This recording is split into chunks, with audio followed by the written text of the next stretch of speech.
तफसीली खबरों का आगाज़ करेंगे। कराची में CTD शोबा तफ्तीश ने माड़ीपुर रोड पर कार्रवाई करते हुए कत्ल, दहशतगर्दी और दीगर वाक़यात में मुलव्वस मुलजिम को गिरफ्तार कर लिया है।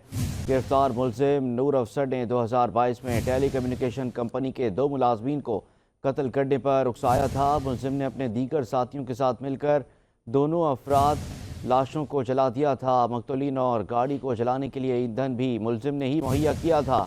मज़ीद तफसीलात जानते हैं, हमारे नुमाइंदे शयान अली हमारे साथ मौजूद हैं। शयान, बताइएगा मज़ीद क्या तफसीलात हैं आपके पास इससे मुतालिक? हाँ जी, देखिए, रात गए CTD शोबा तफ्तीश की माड़ीपुर रोड पर ये कामयाब कार्रवाई है, जिसमें जो है कत्ल, दहशतगर्दी और दीगर वाक़यात में मुलव्वस मुलजिम को गिरफ्तार कर लिए गए।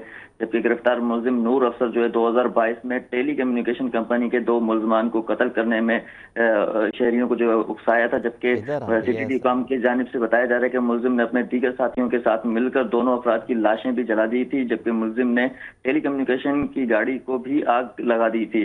जबकि मकतूलीन और गाड़ी के जलाने में जो है ईंधन का भी जो है मुलजिम की जानिब से मुहैया किया गया था। जबकि गिरफ्तार मुलजिम के खिलाफ थाना डैक्स में मुकदमा दर्ज कर लिया गया था। गिरफ्तार मुलजिम जो है वाक़े के रोज से रूपोश था, जिसके लिए छापेमार कार्रवाइयां की जा रही थी। CTD ने गुज़िश्ता रात जो है ये कार्रवाई करते हुए मुलजिम को गिरफ्तार कर लिया, मजीद जो है तफ्तीश शुरू कर दी है। जबकि CTD हुकाम के मुताबिक दौरान तफ्तीश जो है मजीद इंकशाफात भी तवक्को की जाती है कि मुलजिम से मजीद भी डिटेल निकाली जा सके। जी, बहुत शुक्रिया शयान, आप तफसीलात से आगाह कर रहे थे।